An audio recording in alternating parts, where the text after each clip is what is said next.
आता यूट्यूबर ज्योती मल्होत्राच्या अटकेनंतर देशभरातनं ISIच्या गुप्तहेरांचं अटक सत्र सुरू झालेलं आहे। उत्तर प्रदेश ATSनं पाकिस्तानची गुप्तचर संस्था ISIसाठी काम करणाऱ्या गुप्तहेर शहजादला अटक केली आहे। आरोपी शहजाद हा उत्तर प्रदेशातल्या रामपूरचा रहिवासी आहे आणि हा गुप्तहेर गोपनीय माहिती ISIला पाठवायचा।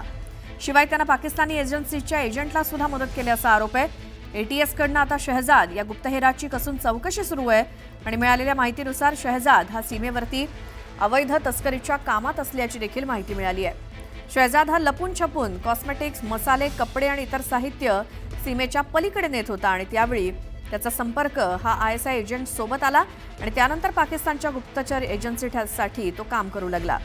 शहजादनं भारताच्या सुरक्षेसंदर्भातली गोपनीय माहिती ISIला पुरवल्याचाही आरोप आहे। तसंच तो गेल्या काही वर्षांपासून सातत्यानं पाकिस्तानमध्ये नेहमी येत जात होता अशी देखील माहिती समोर आली आहे।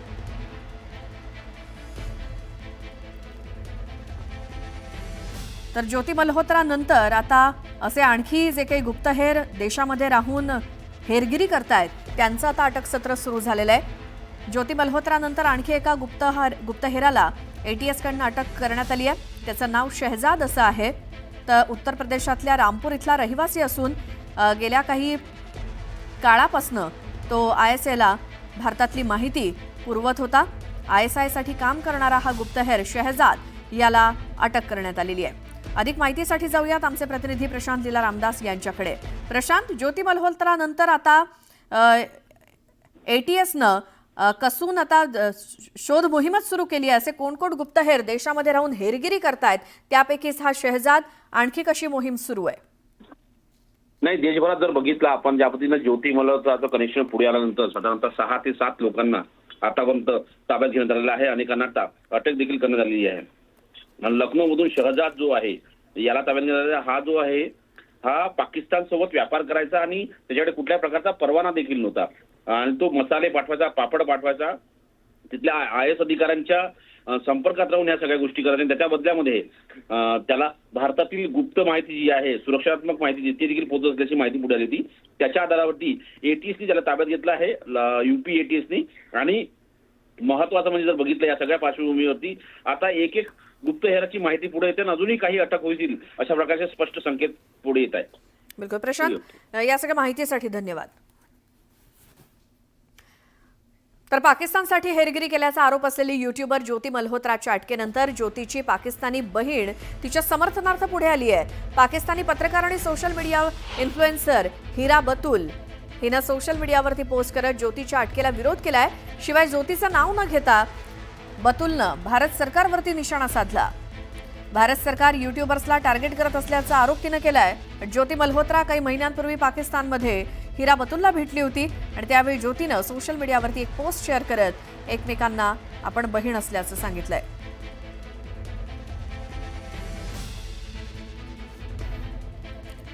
तर पाकिस्तानसाठी हेरगिरी केल्याच्या आरोपाखाली यूट्यूबर ज्योती मल्होत्रा हिला अटक झाली आणि तिच्या चौकशी दरम्यान अनेक धक्कादायक माहिती समोर आली आहे। ज्योती मल्होत्राचा पाकिस्तानी सोशल मीडिया इन्फ्लुएन्सर आणि पत्रकारांशी सुद्धा संबंध होते। आपल्या ब्लॉगच्या माध्यमातून ज्योती भारताची अनेक गोपनीय माहिती पाकिस्तानपर्यंत पोहोचवत होती आणि ही गोपनीय माहिती ती ISI पर्यंत कोणत्या ना कोणत्या प्रकारे पोहोचवत होती।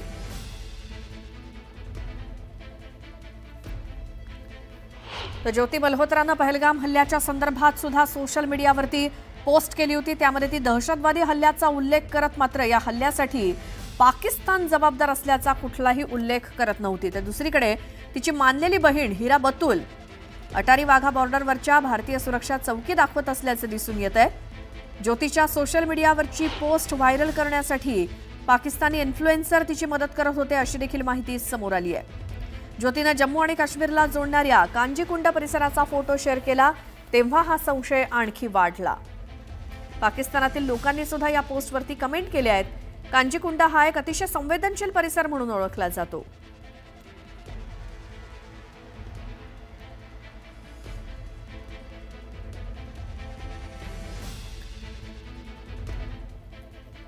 तर याच यूट्यूबर ज्योती मल्होत्राला आता अटक करण्यात आलेली आहे। आणखी काही पाकिस्तानी इन्फ्लुएन्सर असतील किंवा पत्रकार यांनी देखील ज्योतीला हा सगळा तिचा कंटेंट व्हायरल करण्यासाठी देखील मदत केली होती।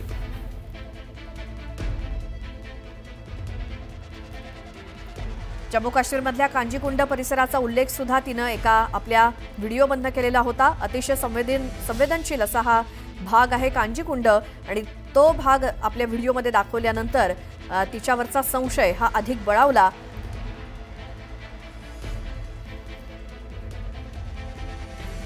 यानंतर एक मोठी बातमी आहे. पुण्यातनं एका तोतया एअरफोर्स अधिकाऱ्याला अटक करण्यात आली आहे. पुण्यातल्या चंदननगर पोलिसांनी केलेली ही मोठी कारवाई आहे. दिनेश कुमार गौरव या तोतया अधिकाऱ्याला अटक करण्यात आली आहे. या अधिकाऱ्याकडनं एअरफोर्सचं साहित्य जप्त करण्यात आलंय. एअरफोर्सचा अधिकारी असल्याचं तो भासवत होता. दिनेश कुमार असं त्याचं नाव. पुण्यातल्या चंदननगर पोलिसांनी कारवाई करत एका तोतया एअरफोर्स अधिकाऱ्याला अटक केली आहे. दिनेश कुमार गौरव असं त्याचं नाव आहे आणि त्याच्याकडनं काही साहित्य सुद्धा जप्त केलंय. अधिक माहिती घेऊयात आमचे प्रतिनिधी वैभव सोनावणे यांच्याकडनं. वैभव, हा कोण माणूस आहे आणि काय असल्याचं भासवत होता? काय काय त्याच्याकडनं साहित्य जप्त केलंय? गौरव कुमार दिनेश कुमार नावाची ही व्यक्ती आहे. हा व्यक्ती एअरफोर्सचा युनिफॉर्म वापरून जवान असल्याचं भासून फसवणूक करत असल्याची माहिती जी आहे ती चंदननगर पोलिसांना मिळालेली होती. त्याच्यामध्ये मिलिटरी इंटेलिजन्सचाही सहभाग होता. या सगळ्या गोष्टींची माहिती दिल्यानंतर चंदननगर पोलिसांनी काल संध्याकाळी त्याच्या घरी छापा मारल्यानंतर तो तिथे आढळून आलाय. त्याच्याकडे एअरफोर्सचा जो युनिफॉर्म होता तो युनिफॉर्म त्यानं जाळून टाकला असल्याचं सांगितलं, तरी मात्र त्याच्याकडं या युनिफॉर्मच्या संदर्भानं काही जे आर्टिकल्स असतात ते आर्टिकल्स मिळून आलेले आहेत. त्याची समाज माध्यमांवरती जे प्रोफाईल आहेत त्या प्रोफाईलवर त्यांना तो युनिफॉर्म घालून फोटो टाकलेले आहेत आणि तो हवाई दलाचा जवान असल्याचं भासवत होता. तसं भासवून तो अनेक ठिकाणी एंट्री मिळवत होता. हे सगळं तो नेमकं कशासाठी करत होता किंवा काय या संदर्भातला तपास जो आहे तो चंदननगर पोलिसांनी त्याच्यावरती गुन्हा दाखल करून सुरू केलेला आहे. देशभरात अनेक ठिकाणी हेरगिरीच्या प्रकरणामध्ये अनेकांची नावं समोर येतात किंवा आतापर्यंत 2 ते 3 अटक ज्या आहेत त्या देशभरामध्ये झाल्या आहेत ऑपरेशन सिंदूर नंतर. त्यामुळे गौरव कुमार दिनेश कुमार याचा असा काही रोल होता का किंवा तो तसं काही काम करत होता का याच्या दृष्टीनं हे प्रकरण जास्त संवेदनशील मानलं जात आहे. बरोबर वैभव, धन्यवाद या माहितीसाठी. तर ज्योती मल्होत्रा गेल्या 24 तासात या नावाची भारतामध्ये एकच चर्चा सुरू आहे. सोशल मीडिया असो किंवा लोकल ट्रेनमधल्या चर्चा असू देत, ज्योतीचा विषय हा सगळीकडेच ऐकायला येतोय. हरियाणाच्या हिस्सारमधील सामान्य कुटुंबातली यूट्यूबर ज्योतीला पाकिस्तानसाठी हेरगिरी केल्याच्या आरोपाखाली अटक करण्यात आली आहे. तिला 5 दिवसांची पोलीस कोठडी सुद्धा सुनावण्यात आली आहे. दुसरीकडे ज्योतीवरील आरोप तिच्या कुटुंबानं मात्र फेटाळून लावलेत.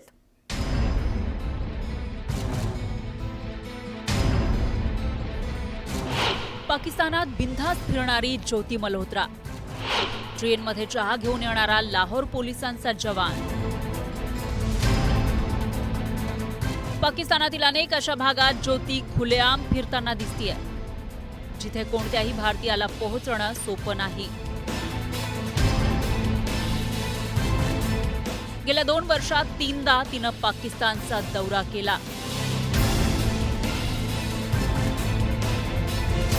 नवी दिल्लीतील पाकिस्तानी दूतावासात पाकिस्तानच्या राष्ट्रीय दिनाच्या कार्यक्रमात पाहुणी म्हणून गेली.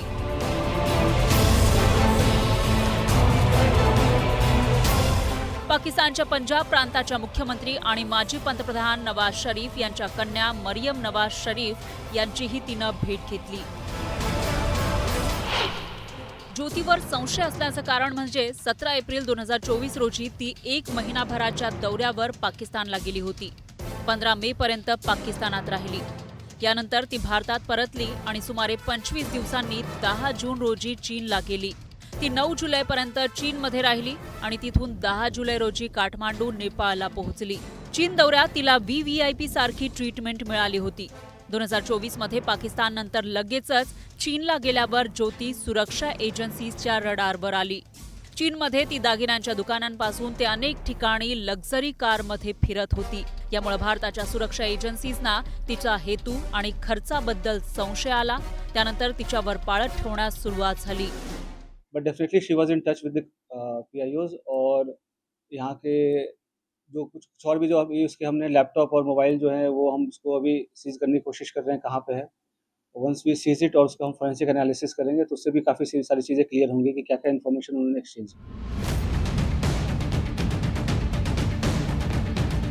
ज्योती मल्होत्रा एक ट्रॅव्हल ब्लॉगर होती, पण तिच्या व्हिडिओ आणि फोटोमधून तिचे उद्देश काही वेगळेच असल्याचं दिसतंय.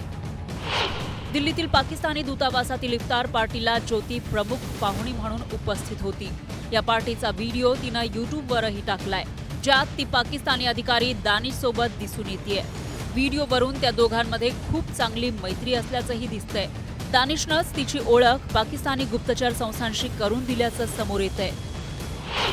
ज्योती मल्होत्राची ओळख मरियम नवाज यांच्याशीही होती. ज्योती जेव्हा दुसऱ्यांदा पाकिस्तानात गेली तेव्हा तिनं मरियम नवाज यांची मुलाखत घेतली होती. ही मुलाखत गुरुद्वारा करतारपूर साहिब कॉरिडॉरमध्ये घेण्यात आली. ज्योतीनं या व्हिडिओमध्ये पाकिस्तानचं कौतुक केलं होतं. पहलगाममध्ये झालेल्या दहशतवादी हल्ल्याशीही ज्योतीचा संबंध जोडला जातोय. यावर्षी जानेवारी महिन्यात ती पहलगाम ट्रिपला गेली होती. त्याचे अनेक व्हिडिओ आणि फोटो तिनं सोशल मीडियावर शेअर केले होते. ही फक्त ट्रिप होती की ज्योतीला दिलेलं कोणतं मिशन होतं याचाही तपास पोलीस करतायत.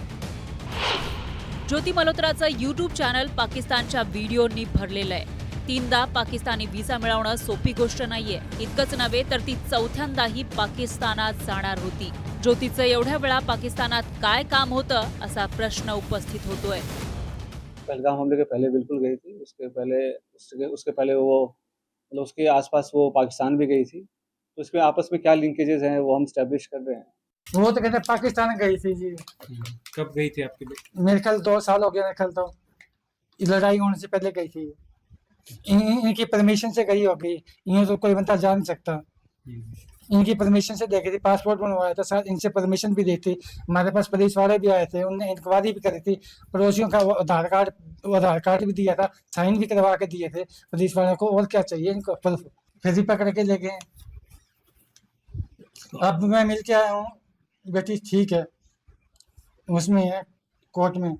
मेरी बेटी से बात कर ली मैंने, अभी आया ना, मैं तो अपनी बेटी से बात करके आया हूँ। भले मैंने कुछ को नहीं करा, ये अपने आप ही बात करना करें, मेरे को फंसाने के चक्कर में मेरे कोर्ट के पैसे लगाएंगे, लग जाएंगे, चक्कर कटाने कटवा लेंगे, 1-2 साल बाद कुछ जरिए में धक्के खा जाएंगे। ज्योती मल्होत्रानंतर आता पाकिस्तानी गुप्तहेर प्रकरणाची लिंक ओडिसापर्यंत पोहोचली आहे. या प्रकरणी गुप्तचर यंत्रणा आयबीनं ओडिशातील प्रियंका सेनापतीला ताब्यात घेतलंय. कालपासून तिची अज्ञात स्थळी कसून चौकशी केली जातीये. हेरगिरी प्रकरणात अटक केलेल्या ज्योती मल्होत्रासोबत तिचे कनेक्शन असल्याची माहिती पुरी पोलिसांना मिळाली होती. त्यानंतर पोलिसांनी ही कारवाई केली. सभी चीज़ों का हम पूरी तरीके से जांच कर रहे हैं और सभी चीज़ों में इन्वॉल्वमेंट क्या है क्या नहीं है उसको वेरीफाई कर रहे हैं. और इसके साथ ही हम हमारे स्टेट की जो एजेंसीज़ हैं, सेंट्रल एजेंसीज़ हैं, उसके साथ ही हरियाणा पुलिस के साथ भी हम टच में हैं. इसके रिगार्डिंग में जब भी जैसा और इन्फॉर्मेशन जो आएगा हम गणमाध्यम के सामने उसको पेश करेंगे. सध्या पोलिसांनी ज्योतीला कोर्टात हजर करून पुढील तपासासाठी 5 दिवसांच्या कोठडीत घेतलंय.